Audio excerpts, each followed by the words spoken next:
केबे भाबिछंती केमिति गोटे जातिर परिचय बहुत कष्ट आउ संघर्ष भितरु तयारी हुए। आज आमे सेमिति गोटे कहानी विषय कथा हेबा, ओडिशार निजकु खोजी पाइबा कहानी। आउ एई प्रश्नटी ही आमर आजिर आलोचनार केन्द्रबिंदु। ओडिशार सांस्कृतिक पुनर्जन्मर पूरा कहानी सत कहिबाकु गले एई प्रश्न भितरे ही लुचि रहिछि। तेबे चालंतु देखिबा एहार आरंभ केमति हेला। देखंतु, जे कोनोसी नुआ आरंभ पूर्वरु गोटे अंधार समय थाए, ठीक सेमिति ओडिशार ए कहानी भी आरंभ हुए एक एमिति समयरु जेतेबळे एहा संपूर्ण भावे खंडविखंडित होई निजर परिचय प्राय हराई बसिथिला। ए टाइमलाइन को टिके देखंतु, शह शह वर्ष धरी गोटे गर्व करिबा भलिया राज्य केमिति धीरे धीरे तळुकु खसुथिला। 1568 रे स्वाधीनता गला, तापरे आसिले अफगान, तापरे मोगल और तापरे मराठा। प्रतिथर शासन बदलिवा सहित एहार एकता आहुरी दुर्बल हेबारे लागिला। आउ शेषरे 1803 रे जेतेबळे ब्रिटिश माने आसिले सेतेबळे समस्या आहुरी बढ़ीगला। ब्रिटिश शासन रे सबुठु बड़ समस्या कौन हला जानती? ओडिया भाषा कहूथिबा अंचल गुड़िकु भाग भाग कर दिया गला। किछि गला बेंगाल प्रेसिडेंसी को, किछि माड्रास को, तो आउ किछि सेंट्रल प्रोविंस को। एइटा ही थिला मूल समस्या जहार समाधान हेबा निहाती दरकार थिला। कुहा जाए ना, बेले बेले बड़ दुर्विपाक ही परिवर्तनर बाट देखाए। ओडिशा क्षेत्र भी ठीक से आहेला। गोटे भयंकर दुर्घटना ही एठी नुआ करी चेतना आनिबार मूलध पकाइथिला। एई वर्षटा 1866 ओडिशा इतिहासर एक कला पृष्ठा। किंतु मने रखिबाकु हेबो जे एई अंधार भितरु ही गोटे नुआ सकाळर आशा देखा जाइथिला। एहा थिला सेही कुख्यात 9 अंक दुर्भिक्ष। एहार ना 9 अंक काहीं घेला, कारण एहा राजा दिव्यसिंह देवंक राजत्वर नवम अंक, अर्थात नवम वर्षरे होइथिला। एही भयंकर मरुडी खाली लक्ष लक्ष लोकंक जीवन नेलानी, बरं ब्रिटिश प्रशासनर अवहेलाकु पूरा पदारे पकईदेला। आउ एहा परे ओडिया लोकंक भितरे गोटे नुआ चेतना आसिला। सेमाने बुझीगले जे चुप रहिले आउ चलिबनी। एही दुर्विपाक परे खास करी सेतेबेलर पाठ पढ़िथिबा युवकमानंक मनरे गोटे नुआ भविष्यत गढ़िबार इच्छा जागिला। सेमाने जोरदार भावे अनुभव कले जे परिवर्तन एबे निहाती दरकार। तेबे एही नुआ जागरण पई अस्त्र कौन थिला? ताहा थिला संवादपत्र आउ प्रिंटिंग प्रेस। एहा ही लोकंकर इयाडे सियाडे होई रहिथिबा स्वरकु एकाठी करिबारे साहाय्य कला। एठो ही गोटे नुआ जुगर आरंभ हेला बोली कहि परिबा। जेतेबेले छापाखाना बसिला, खबर कागज माध्यमरे लोकंको पाखरे निज भाषारे खबर आउ निज लोकंको विचार पहुंचिबा बहुत सहज होइगला। उत्कल दीपिका हेउ कि संवाद वाहिका, एगुड़िक केवल खबर कागज नथिला, एगुड़िक थिला परिवर्तनर गोटिए गोटिए मंच। एही सबु पत्रिका ओडिशार समस्या विषय खोलाखोली आलोचना कला, लोकंक मत तयारी कला, आउ भाग भाग होई जाइथिबा लोकंकु एकाठी करिबारे बहुत बड़ भूमिका नेला। आउ एही खबर कागज गुड़िक गोटे बहुत बड़ लड़ईर मुख्य मंच पालटी गला। कारण सेतेबेले ओडिया परिचय पई सबुठ बड़ विपद थिला निज भाषा उपरे हेउथिबा आक्रमण। भाबी पारुछंती, स्कूल आउ ऑफिसरु ओडिया भाषा को जानी सुनी हटेई दिया जाउथला। कटकरे बंगला, गंजामरे तेलुगु आउ संबलपुर रे हिंदी को सरकारी भाषा करि दिया गला। यह सीधा सड़क आम भाषार अस्तित्व उपरे एक प्रश्नवाची सृष्टि करुथिला। ठीक एही समय रे ही फकीर मोहन सेनापति आउ राधानाथ रायको भली बड़ बड़ साहित्यिक माने आगुको आसिले। सेमाने निज मातृभाषा को बंचैबा पई लड़ई आरंभ करिदेले। तांकर ए लड़ई केवल साहित्य पई नथिला, एहा परवर्ती समय रे ओडिया जातीयतावादी आंदोलनर मूल दुआ पकईथिला। आउ ए कथा मने रखिबा बहुत जरूरी। एही भाषा आंदोलन ही सेही मुख्य कारण थिला जहा सबु ओडियांकु एकाठी करि पारिथिला। भाषा ही समस्तंकु गोटिए सूतारे बांधिथिला। तेबे जागरणर शेष पर्याय कौन थिला? एही नुआ चिंताधारा को कामरे परिणत करिबा पई अनुष्ठान गढ़िबा, माने भावना को आंदोलन रूप देवार समय आसी जाइथिला।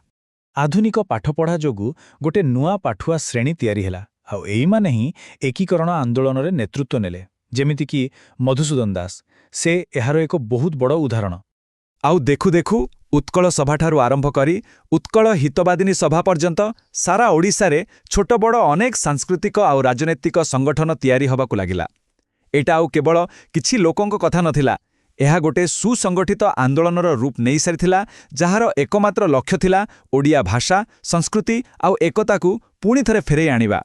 तेबे शेषरे एही प्रश्नटी रहिला, ओडिशार एही कहानी आमको कौन सिखाउछि? सांस्कृतिक परिचय, संघर्ष आउ एकतार शक्ति विषय आमे एथिरु कौन बुझी पारुछे? गोटिए स्वप्न कौन गोटिए जातिर पूरा मानचित्र को बदली दे पारे? ହୁଏତ ଆଶ୍ଚର୍ଯ୍ୟ ଲାଗୁଥିବା କିନ୍ତୁ ଆଜି ଆମେ ସେମିତି ହିଁ ଏକ କାହାଣୀ ବିଷୟରେ ଜାଣିବା। ଏ କାହାଣୀ ହେଉଛି ଉତ୍କଳ ସମ୍ମିଳନୀର, ଯିଏ ଏକ ଭାଙ୍ଗିଯାଇଥିବା ଜାତିକୁ ଯୋଡ଼ିବାର କାମ କରିଥିଲା। ପ୍ରଶ୍ନଟା ବହୁତ ବଡ଼, ନୁହେଁ କି? ଦେଖନ୍ତୁ, ମାନଚିତ୍ର ଉପରେ ଟଣାଯାଇଥିବା ଗାରଗୁଡ଼ାକ ଖାଲି ଗାର ନୁହେଁ। ସେଗୁଡ଼ାକ ଗୋଟେ ଗୋଟେ ଜାତିର ପରିଚୟ, ତାର ସଂସ୍କୃତି ଆଉ ତାର ଭାଗ୍ୟ ସହ ଯୋଡ଼ି ହେଇଥାଏ। ତେବେ ଆମ କାହାଣୀ ହେଉଛି ସେମିତି ଏକ ସଂଘର୍ଷର, ଯୋଉଠି କଲମକାଳିରେ ନୁହେଁ ବରଂ ଭାଷା ଆଉ ଦୃଢ଼ ଇଚ୍ଛାଶକ୍ତିରେ ଗୋଟିଏ ନୂଆ ପ୍ରଦେଶର ମାନଚିତ୍ର ତିଆରି ହୋଇଥିଲା। ଆଚ୍ଛା, ତାହେଲେ ଏତେ ବଡ଼ କାମ ପଛରେ ଥିଲେ କିଏ? ସେ ହିରୋ କିଏ ଥିଲେ? ସେ ଥିଲେ ଆମ ସମସ୍ତଙ୍କର ପ୍ରିୟ ଉତ୍କଳ ଗୌରବ ମଧୁସୂଦନ ଦାସ। ପେଶାରେ ତ ଜଣେ ଓକିଲ ଥିଲେ, କିନ୍ତୁ ତାଙ୍କ ଭିତରେ ଥିଲା ଜଣେ ଦୂରଦର୍ଶୀ ନେତାର ଆତ୍ମା। ଆଉ ସେଇ ଆତ୍ମା ହିଁ ଏକ ଛିନ୍ନ ଭିନ୍ନ ହୋଇଯାଇଥିବା ଜାତିକୁ ଏକାଠି କରିବାର ସ୍ୱପ୍ନ ଦେଖିଥିଲା। କିନ୍ତୁ ଏମିତି ସ୍ୱପ୍ନ ଦେଖିବାର ଆବଶ୍ୟକତା କାହିଁକି ପଡ଼ିଲା? ପରିସ୍ଥିତିଟା ଆସଲରେ ଥିଲା କେମିତି? ଚାଲନ୍ତୁ ଟିକେ ଭିତରକୁ ଯାଇ ବୁଝିବା। କଥା ହେଉଛି, ଓଡ଼ିଆ କହୁଥିବା ଲୋକମାନେ ନିଜ ମାଟିରେ ହିଁ ପର ଭଳି ବଞ୍ଚୁଥିଲେ। ସେମାନଙ୍କର ନିଜ ପରିଚୟ, ସେଇଟା ହିଁ ହଜିଯାଇଥିଲା। ଏଇ ମାନଚିତ୍ରକୁ ଦେଖିଲେ ସେ ସମୟର ପୂରା ଚିତ୍ର ସାମ୍ନାକୁ ଆସିଯାଉଛି। ଦେଖନ୍ତୁ ତ, କେମିତି ଓଡ଼ିଆ କହୁଥିବା ଅଞ୍ଚଳଗୁଡ଼ିକ ଖଣ୍ଡ ଖଣ୍ଡ ହୋଇ ପଡ଼ି ରହିଛି। ମାନେ, ଗୋଟିଏ ଜାଗାରେ ରହିବି ସେମାନଙ୍କର କୌଣସି ଗୋଟିଏ ପରିଚୟ ନଥିଲା। ତାଙ୍କୁ ଭାଗ ଭାଗ କରିଦିଆଯାଇଥିଲା। କିଛି ଅଞ୍ଚଳ ଥିଲା ଭଙ୍ଗ ପ୍ରେସିଡେନ୍ସି ଅଧୀନରେ, ଆଉ କିଛି କେନ୍ଦ୍ରୀୟ ପ୍ରଦେଶରେ, ଆଉ ବାକିତକ ମଦ୍ରାସ ପ୍ରେସିଡେନ୍ସିରେ। ଆଉ ଏହାର ଫଳ କ'ଣ ହେଲା ଜାଣନ୍ତି? ପ୍ରତ୍ୟେକଟି ଜାଗାରେ ଓଡ଼ିଆ ଭାଷା, ଆମ ସଂସ୍କୃତି ଆଉ ଆମ ଲୋକଙ୍କ ସ୍ୱାର୍ଥକୁ ପୂରାପୂରି ଅବହେଳା କରାଗଲା। ଏମିତି ଗୋଟେ ଅନ୍ଧାରିଆ ପରିସ୍ଥିତିରେ ଯେତେବେଳେ ସବୁକିଛି ଭାଙ୍ଗିରୁଜି ଯାଇଥିଲା, ଜଣେ ନେତାଙ୍କ ଦୂରଦୃଷ୍ଟି ହିଁ ଆଶାର କିରଣ ଦେଖାଇଲା। ଏହି ଏକାଠି ହେବାର ରାସ୍ତାରେ ପ୍ରଥମ ବଡ଼ପାଦ ଥିଲା ଉତ୍କଳ ସଭାର ଗଠନ। 1882 ମସିହାରେ ଉତ୍କଳ ସଭାର ଗଠନ ମଧୁସୂଦନ ଦାସଙ୍କ ନେତୃତ୍ୱରେ ଏହା ଥିଲା ଓଡ଼ିଶାର ପ୍ରଥମ ସଂଗଠିତ ରାଜନୈତିକ ସଂସ୍ଥା। ଏହାର ମୂଳ କାମ ଥିଲା ସ୍ଥାନୀୟ ଲୋକଙ୍କର ସମସ୍ୟାଗୁଡ଼ିକୁ ସରକାରଙ୍କ ପାଖରେ ପହଞ୍ଚାଇବା। କିନ୍ତୁ ଯାତ୍ରାଟା ଏତିକିରେ ଅଟକି ନଥିଲା। ଦେଖନ୍ତୁ କେମିତି ଘଟଣାଗୁଡ଼ିକ ଆଗକୁ ବଢ଼ିଲା। 1882ରେ ତ ଉତ୍କଳ ସଭା ତିଆରି ହେଲା। ତାପରେ 1903 ଆରମ୍ଭରେ ଖଲ୍ଲିକୋଟ ରାଜାଙ୍କ ପ୍ରେରଣାରେ ତିଆରି ହେଲା ଗଞ୍ଜାମ ଜାତୀୟ ସମିତି। କିନ୍ତୁ ସବୁଠୁ ବଡ଼ ମୋଡ଼ ଆସିଲା ସେହି ବର୍ଷ ଏପ୍ରିଲ ମାସରେ, ଯେତେବେଳେ ଗଞ୍ଜାମ ସମ୍ମିଳନୀ ବସିଲା। ସେଇଠୁ ହିଁ ଏ ଆନ୍ଦୋଳନକୁ ଗୋଟେ ନୂଆ ଦିଗ ମିଳିଲା। ଗଞ୍ଜାମ ସମ୍ମିଳନୀର ସଫଳତା ଦେଖି ମଧୁସୂଦନ ଦାସ ଗୋଟିଏ କଥା ସ୍ପଷ୍ଟ ଭାବରେ ବୁଝିଗଲେ। ସେ ଜାଣିଗଲେ ଯେ ଏମିତି ଛୋଟ ଛୋଟ ସଂଗଠନ କରି କିଛି ଲାଭ ନାହିଁ। ଯଦି ସବୁ ଓଡ଼ିଆଙ୍କୁ ଏକାଠି କରିବାର ଅଛି, ତେବେ ଗୋଟିଏ ବଡ଼, ସମସ୍ତଙ୍କୁ ନେଇ ଗୋଟିଏ ସଂଗଠନର ଦରକାର ଅଛି। ବାସ୍, ସେଇଠୁ ହିଁ ଜନ୍ମ ନେଲା ସେ ଐତିହାସିକ ସଂଗଠନ, ଯିଏ ଓଡ଼ିଆ ଜାତିର ଇତିହାସକୁ ସବୁଦିନ ପାଇଁ ବଦଳେଇ ଦେଲା। ତେବେ ଉତ୍କଳ ସମ୍ମିଳନୀର ଲକ୍ଷ୍ୟ କ'ଣ ଥିଲା? ଏହା କେବଳ ରାଜନୈତିକ ଏକୀକରଣ ଭିତରେ ସୀମିତ ନଥିଲା। ଏହାର ଲକ୍ଷ୍ୟ ଥିଲା ବହୁତ ବଡ଼। ସବୁ ଓଡ଼ିଆ କହୁଥିବା ଅଞ୍ଚଳକୁ ଗୋଟିଏ ଶାସନ ଅଧୀନକୁ ଆଣିବା, ଓଡ଼ିଶାର ଚାରିଆଡ଼େ ବିକାଶ କରିବା, ବାହାରେ ରହୁଥିବା ଓଡ଼ିଆଙ୍କ ସ୍ୱାର୍ଥର ସୁରକ୍ଷା କରିବା, ଆଉ ସବୁଠୁ ବଡ଼ କଥା, ଆମ ଓଡ଼ିଆ ସାହିତ୍ୟ ଓ କଳାକୁ ଆଗକୁ ବଢ଼ାଇବା। ଆଉ ମଧୁବାବୁଙ୍କ ଏହି ଡାକରା ଶୁଣନ୍ତୁ ତ, କେତେ ଶକ୍ତିଶାଳୀ। ସେ କହିଥିଲେ, ଯେଉଁମାନେ ଓଡ଼ିଶାକୁ ନିଜର ମାତୃଭୂମି ଓ କର୍ମଭୂମି ବୋଲି କହନ୍ତି, ସେମାନେ ସମସ୍ତେ ଉତ୍କଳୀୟ। ଆମକୁ ଉତ୍କଳର ଉନ୍ନତି ପାଇଁ ଏକଜୁଟ ହେବାକୁ ପଡ଼ିବ। ମାନେ, ସେ କେବଳ ଭାଷା କଥା କହୁନଥିଲେ, ଯିଏ ବି ଏ ମାଟିକୁ ଭଲ ପାଏ ସେ ଉତ୍କଳୀୟ। କେତେ ବଡ଼ କଥା! ଆଉ ତାପରେ ଆସିଲା ସେଇ ଐତିହାସିକ ଦିନ, 1903 ଡିସେମ୍ବର 30 ଆଉ 31 ତାରିଖ। କଟକରେ ବସିଲା ଉତ୍କଳ ସମ୍ମିଳନୀର ପ୍ରଥମ ଅଧିବେଶନ। ସଭାପତି ଥିଲେ ମୟୂରଭଞ୍ଜର ମହାରାଜା ଶ୍ରୀରାମଚନ୍ଦ୍ର ଭଞ୍ଜଦେବ। ଆଉ ସବୁଠୁ ଗୁରୁତ୍ୱପୂର୍ଣ୍ଣ କଥା ହେଲା, ସେଠି ସବୁ କଥାବାର୍ତ୍ତା, ସବୁ କାର୍ଯ୍ୟକ୍ରମ କେବଳ ଆମ ନିଜ ଭାଷା ଓଡ଼ିଆରେ ହୋଇଥିଲା। ସେ ସମୟ ପାଇଁ ଏହା ଏକ ବହୁତ ବଡ଼ ପଦକ୍ଷେପ ଥିଲା। ଏବେ ଏହି ସଂଖ୍ୟା ଉପରେ ଟିକେ ନଜର ପକାନ୍ତୁ। 30। ଏହାର ଅର୍ଥ କ'ଣ? ଏହାର ଅର୍ଥ ହେଉଛି ପ୍ରାୟ 30 ଜଣ ଗର୍ଜାତ ରାଜା। ସେ ସମୟର ଶାସକମାନେ ଏହି ପ୍ରଥମ ସମ୍ମିଳନୀରେ ଆସି ଯୋଗ ଦେଇଥିଲେ। ଏଇଥିରୁ ହିଁ ଜଣାପଡ଼ୁଥିଲା ଯେ ଏ ଆନ୍ଦୋଳନ ଆଉ କେବଳ ସାଧାରଣ ଲୋକଙ୍କର ନଥିଲା, ବରଂ ଏହାକୁ ରାଜା ମହାରାଜାଙ୍କର ସମର୍ଥନ ବି ମିଳିସାରିଥିଲା। କିନ୍ତୁ ଏତେ ସହଜରେ ସବୁକିଛି ହେଇଗଲା ନାହିଁ। ଯାତ୍ରାଟା ବହୁତ କଠିନ ଥିଲା। ଖୁବ୍ ଶୀଘ୍ର ଭିତରୁ ହିଁ ଗୋଟେ ବଡ଼ ସମସ୍ୟା ମୁଣ୍ଡ ଟେକିଲା, ଯାହା ପୂରା ଆନ୍ଦୋଳନକୁ ଦୋହଲାଇ ଦେଲା। ସମସ୍ୟାଟା ଥିଲା ଲକ୍ଷ୍ୟକୁ ନେଇ, ମାନେ ପ୍ରାଥମିକତାକୁ ନେଇ।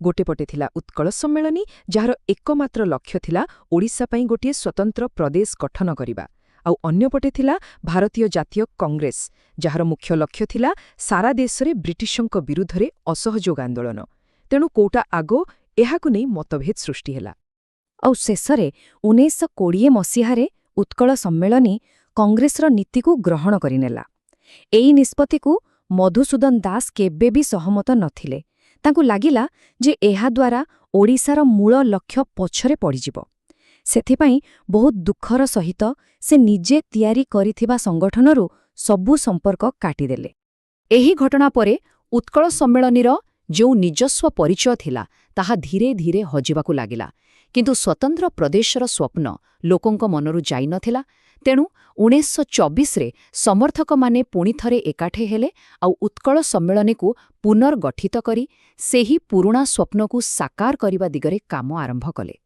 तेबे एते संघर्ष एते झड़झंझा परे से स्वप्नर शेषरे कौन हेला आसंतु ए कहानीर शेष पर्यायकु देखिबा किंतु दुखर कथा हेउची जिए स्वप्न देखिथिले से निज आखिरे ताकु सत्य हेबार देखिपारिले नाही 1934 मसीहा फेब्रुआरी 4 तारिखरे उत्कल गौरव मधुसूदन दास आम समस्तंकु छाड़ी चलीगले आउ ठीक तांको देहांतर मात्र 2 वर्ष परे 1936 एप्रिल 1 तारिखरे सेही स्वप्न सत हेला एक स्वतंत्र ओडिशा प्रदेश गठन हेला एबे आमे पुणी थरे सेही मानचित्रकु देखुछे किंतु एथर एहा भांगी जाइथिबा अंचलर चित्र नोहे बरं एहा हेउछि दशंधि दशंधि धरी चलीथिबा संघर्ष त्याग आउ एकतार विजयर प्रतीक आउ जानती भाषा को आधार करे गठन होइथिबा एहा थिला भारतर प्रथम प्रदेश जहा आगामी दिनरे अनेक राज्य गठन पई रास्ता देखाइथिला तेबे शेषरे गोटे प्रश्न मनकु आसुछि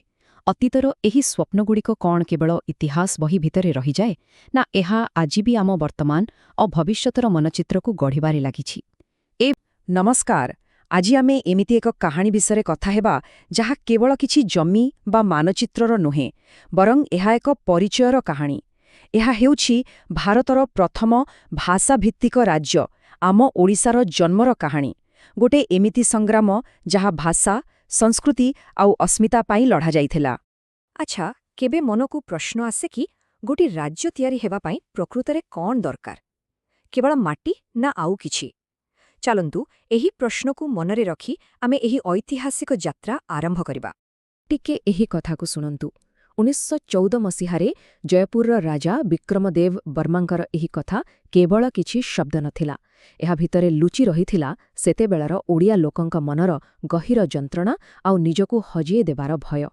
एहा ही थिला सेही भावगत आह्वान जोंथु एही आंदोलनकु शक्ति मिलुथिला तेबे एही जंत्रणार कारण कोन थिला कारण थिला एक विभाजित भूखंड एठु ही आम कहानीर आरंभ एही स्लाइडकु देखिले बुझिहेब परिस्थिति केते जटिल थिला 19 शताब्दी ओडिया कहुथिबा लोकमाने पूरा छिन्न भिन्न होई जाइथिले किए बंगाला प्रेसिडेंसी रे तो किए माड्रास रे आउ किए केंद्रीय प्रदेश रे भाबिले आश्चर्य लागे गोटिए भाषा कहुथिबा लोक किंतु अलगा अलगा प्रशासन तळे एहा एक परिचयर संकट थिला किंतु आश्चर्यर कथा हेउछि एते बड़ आंदोलनर आरंभ कोनसी राजनैतिक दाबीरु हेइ नथिला एहारो निया जळिथिला भाषा पाई हाँ लढ़ईटा आरंभ हेला भाषार अस्तित्व पाई जेतेबेले किछि पंडित कहिले जे ओडिया एक अलगा भाषा नुहे एहा बंगाଳରେ एक उपभाषा मात्र सेतेबेले एक भूमिकंप सृष्टि होइगला किंतु सेथिकी बेले जॉन बेम्संक परी भाषावेद आउ आम कथा सम्राट फकीर मोहन सेनापतिंक परी लेखक माने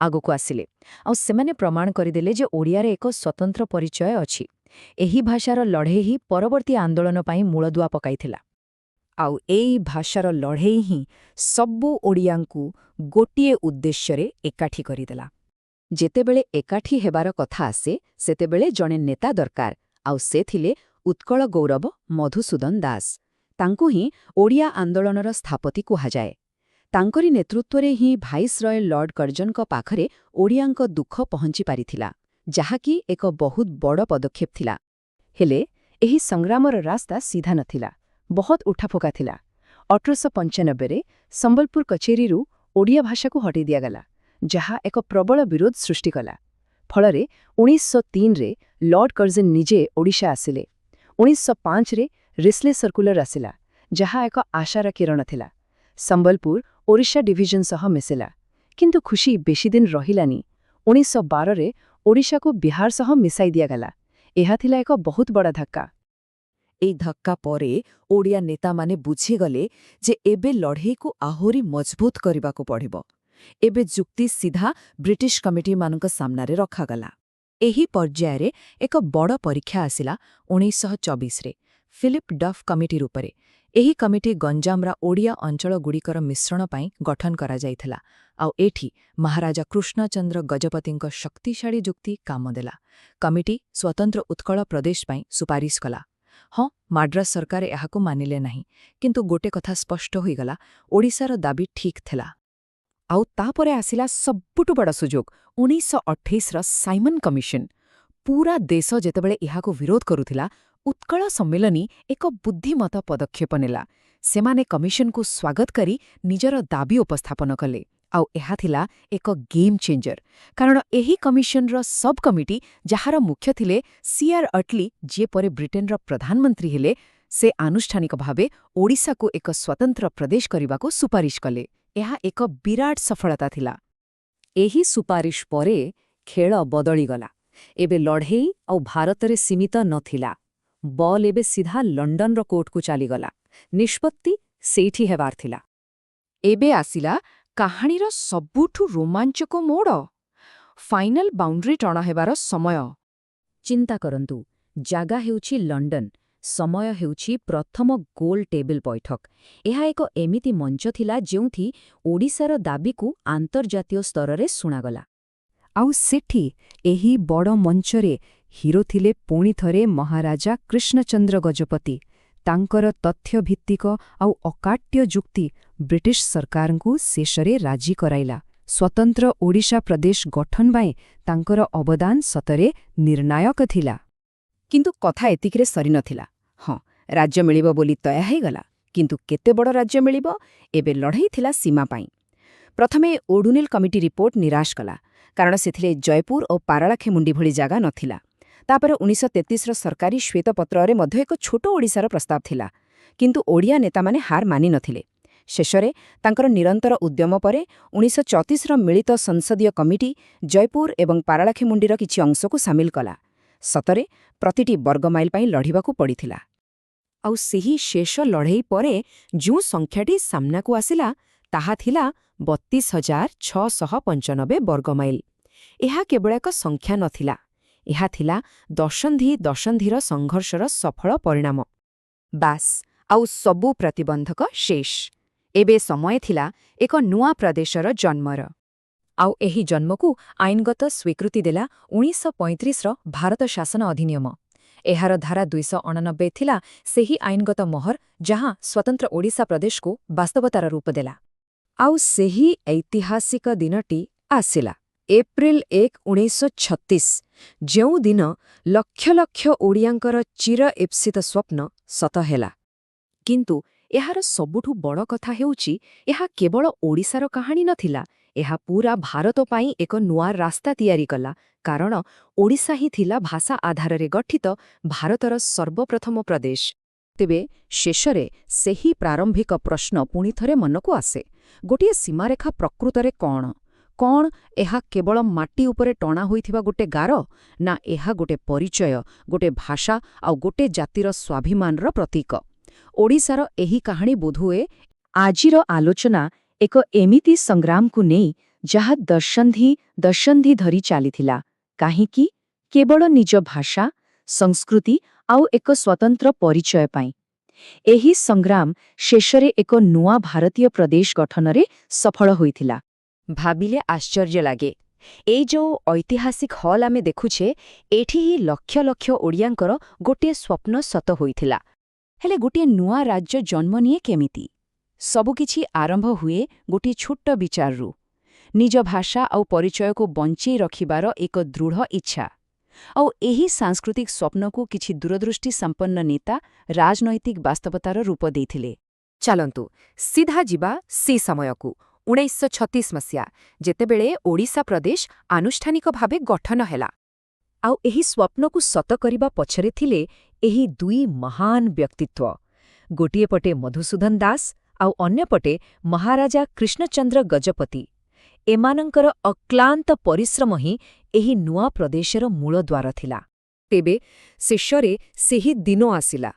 1935ର ଭାରତ ସରକାର ଅଧିନିୟମ ଅନୁସାରେ ବ୍ରିଟିଶ ସରକାର ଓଡ଼ିଶାକୁ ଏକ ଅଲଗା ପ୍ରଦେଶର ମାନ୍ୟତା ଦେଲେ। ବିଭିନ୍ନ ପ୍ରେସିଡେନ୍ସିରୁ ଓଡ଼ିଆ ଭାଷାଭାଷୀ ଅଞ୍ଚଳକୁ ଏକାଠି କରାଗଲା। ଆଉ ଏହି ନୂଆ ପ୍ରଦେଶର ଆରମ୍ଭ ହେଲା ମୁଖ୍ୟତଃ 6ଟି ଜିଲ୍ଲାକୁ ନେଇ। ସେଗୁଡ଼ିକ ହେଲା କଟକ, ପୁରୀ, ବାଲେଶ୍ୱର, ସମ୍ବଲପୁର, ଗଞ୍ଜାମ ଆଉ କୋରାପୁଟ। ଏଗୁଡ଼ିକ ହିଁ ଥିଲା ନୂଆ ପ୍ରଶାସନର ମୂଳଦୁଆ। ଆଉ ଏହାର ଆକାର ପାଖାପାଖି 32,695 ବର୍ଗ ମାଇଲ। ଏତେ ବଡ଼ ଅଞ୍ଚଳକୁ ଏକାଠି କରି ଏକ ନୂଆ ପ୍ରଶାସନିକ ଏକକ ତିଆରି କରାଗଲା। ଆଉ ଜନସଂଖ୍ୟା ଥିଲା ପାଖାପାଖି 80 ଲକ୍ଷରୁ ଅଧିକ। ଆଉ ଏହି ନୂଆ ପ୍ରଦେଶର ପ୍ରଥମ ରାଜଧାନୀ ଭାବେ ବଛାଗଲା କଟକ ସହରକୁ। ଏବେ ପ୍ରଦେଶ ଗଠନ ସରିଲା, ତେଣୁ ଶାସନ ଆରମ୍ଭ କରିବାର ସମୟ। ଓଡ଼ିଶାର ପ୍ରଥମ ରାଜ୍ୟପାଳ ଭାବେ ଶପଥ ନେଲେ ସର୍ ଜନ୍ ଅଷ୍ଟେନ୍ ହବକ୍। ଆଉ ଏଇଠୁ ହିଁ ଆରମ୍ଭ ହେଲା ସ୍ୱଶାସନର ଏକ ନୂଆ ଯାତ୍ରା। ହେଲେ ପ୍ରଦେଶ ଗଠନ ପରେ ସବୁଠୁ ବଡ଼ ପରୀକ୍ଷା ଥିଲା ନିର୍ବାଚନ। 1937ରେ ହେଲା ଓଡ଼ିଶାର ପ୍ରଥମ ଗଣତାନ୍ତ୍ରିକ ନିର୍ବାଚନ। ଆଉ ଫଳାଫଳ ଆସିଲା ପରେ ଦୃଶ୍ୟପଟ ପୁରା ସ୍ପଷ୍ଟ ଥିଲା। ମୋଟ 56ଟି ଆସନରୁ ଭାରତୀୟ ଜାତୀୟ କଂଗ୍ରେସ ଏକାକୀ 36ଟି ଆସନ ଜିତି ପୂର୍ଣ୍ଣ ସଂଖ୍ୟାଗରିଷ୍ଠତା ହାସଲ କଲା। ମାନେ ସରକାର ଗଠନ ପାଇଁ ରାସ୍ତା ସଫା ଥିଲା। କିନ୍ତୁ କଥାଟା ଏତେ ସିଧା ନଥିଲା। ଏତେ ବଡ଼ ବିଜୟ ପରେ ବି କଂଗ୍ରେସ ଦଳ ସରକାର ଗଠନ କରିବାକୁ ପ୍ରଥମେ ରାଜି ହେଲାନି। ଏକ ପ୍ରକାରର କୁଣ୍ଠାବୋଧ ଥିଲା। ଏହି ରାଜନୈତିକ ଅନିଶ୍ଚିତତା ଭିତରେ ମହାରାଜା କୃଷ୍ଣଚନ୍ଦ୍ର ଗଜପତି ଆଗକୁ ଆସିଲେ ଆଉ ଏକ ସଂଖ୍ୟାଲଘୁ ସରକାର ଗଠନ କଲେ। ହେଲେ ଏହି ସରକାର ବେଶୀଦିନ ତିଷ୍ଠି ପାରିଲାନି। ମାତ୍ର 3 ମାସ ଚାଲିଲା। ଏହାପରେ ଯାଇ ବିଶ୍ୱନାଥ ଦାସଙ୍କ ନେତୃତ୍ୱରେ କଂଗ୍ରେସ ମନ୍ତ୍ରିମଣ୍ଡଳ ଗଠନ କରିବାକୁ ରାଜି ହେଲା। ସବୁକିଛି ଠିକ୍ଠାକ୍ ଚାଲିଥିଲା ବୋଲି ଲାଗୁଥିଲା। କିନ୍ତୁ ଏହି ସରକାରଙ୍କର ରାସ୍ତା ଏତେ ସହଜ ନଥିଲା, କାରଣ ବିଶ୍ୱସ୍ତରରେ ଏମିତି କିଛି ଘଟଣା ଘଟୁଥିଲା ଯାହାର ପ୍ରଭାବ ସିଧା ଓଡ଼ିଶା ଉପରେ ପଡ଼ିବାକୁ ଯାଉଥିଲା। ତେଣୁ ପ୍ରଥମ କିଛି ବର୍ଷ ଥିଲା ରାଜନୈତିକ ଉତ୍ଥାନ ପତନର ସମୟ। ଦେଖନ୍ତୁ, 1937 ଜାନୁଆରୀରେ ନିର୍ବାଚନ ହେଲା, ଏପ୍ରିଲରେ ଗଜପତିଙ୍କ ସଂଖ୍ୟାଲଘୁ ସରକାର, ପୁଣି ଜୁଲାଇରେ କଂଗ୍ରେସ ସରକାର। ଆଉ ଏସବୁ ବଦଳିଗଲା ଯେତେବେଳେ ଦ୍ୱିତୀୟ ବିଶ୍ୱଯୁଦ୍ଧ ଆରମ୍ଭ ହେଲା। ଆଉ ହେଲା ବି ସେଇଆ। ବ୍ରିଟିଶ ସରକାର ଭାରତୀୟ ନେତାମାନଙ୍କ ସହ କୌଣସି ଆଲୋଚନା ନ କରି ଭାରତକୁ ଦ୍ୱିତୀୟ ବିଶ୍ୱଯୁଦ୍ଧରେ ସାମିଲ କରିଦେଲେ। ଏହାର ପ୍ରତିବାଦରେ 1939 ନଭେମ୍ବରରେ କଂଗ୍ରେସ ମନ୍ତ୍ରିମଣ୍ଡଳ ଇସ୍ତଫା ଦେଲା। ଫଳରେ ଓଡ଼ିଶାରେ ପୁଣିଥରେ ରାଜ୍ୟପାଳ ଶାସନ ଲାଗୁ ହୋଇଗଲା। ତେବେ ବିଶ୍ୱନାଥ ଦାସଙ୍କ ସରକାର ଇସ୍ତଫା ଦେବା ପରେ ପ୍ରାୟ 2 ବର୍ଷ ପର୍ଯ୍ୟନ୍ତ ଓଡ଼ିଶା ସିଧାସଳଖ ରାଜ୍ୟପାଳଙ୍କ ଶାସନରେ ରହିଲା। ଶେଷରେ 1941 ମସିହାରେ କେସି ଗଜପତି ପୁଣିଥରେ ଆଗକୁ ଆସିଲେ ଏବଂ ଏକ ମିଳିତ ମନ୍ତ୍ରିମଣ୍ଡଳ ଗଠନ କଲେ, ଯିଏକି ସେହି ଯୁଦ୍ଧ ସମୟରେ ପ୍ରଦେଶର ଶାସନଭାର ସମ୍ଭାଳିଥିଲେ। ଏତେ ସବୁ ରାଜନୀତିକ ଅସ୍ଥିରତା ସତ୍ତ୍ୱେ ବି ଏହି ପ୍ରାରମ୍ଭିକ ସମୟ ଓଡ଼ିଶା ପାଇଁ କିଛି ଏମିତି ସ୍ଥାୟୀ ଜିନିଷ ଛାଡ଼ିଯାଇଥିଲା ଯାହାର ମହତ୍ୱ ଆଜି ବି ରହିଛି।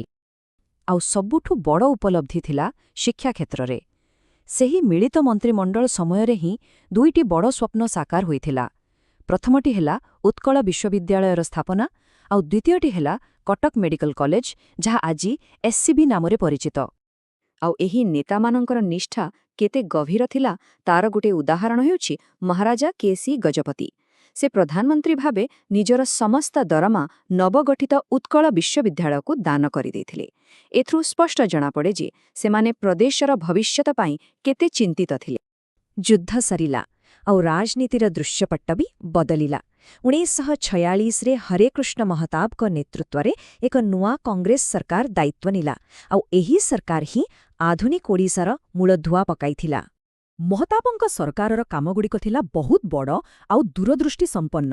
ଯେମିତିକି ଛୋଟ ଛୋଟ ଗଡ଼ଜାତ ରାଜ୍ୟଗୁଡ଼ିକୁ ଓଡ଼ିଶାରେ ମିଶାଇବା, ହୀରାକୁଦ ଭଳି ବିଶାଳ ବନ୍ଧ ପ୍ରକଳ୍ପର କାମ ଆରମ୍ଭ କରିବା ଆଉ ରାଜଧାନୀକୁ କଟକରୁ ଭୁବନେଶ୍ୱରକୁ ସ୍ଥାନାନ୍ତର କରିବା।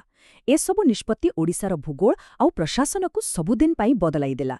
ତେବେ ଗୋଟିଏ ପ୍ରଶ୍ନ ମନକୁ ଆସେ। ଏହି ପ୍ରଥମ ଦଶନ୍ଧି ଥିଲା ସଂଘର୍ଷ, ରାଜନୈତିକ ଅସ୍ଥିରତା ଆଉ ବୁଝାମଣାରେ ପରିପୂର୍ଣ୍ଣ। ତେବେ ଏହି ଅସ୍ଥିର ଭିତ୍ତିଭୂମି ଆଜିର ଆଧୁନିକ ଓଡ଼ିଶାକୁ କିପରି ଗଢ଼ିଛି? ବୋଧହୁଏ ସେହି ସଂଘର୍ଷ ଭିତରୁ ହିଁ ଏକ ସ୍ୱପ୍ନରୁ ଜନ୍ମ ନେଇଥିବା ରାଜ୍ୟରୁ ପ୍ରକୃତ ପରିଚୟ ଆଉ ସାମର୍ଥ୍ୟ ତିଆରି ହୋଇଥିଲା।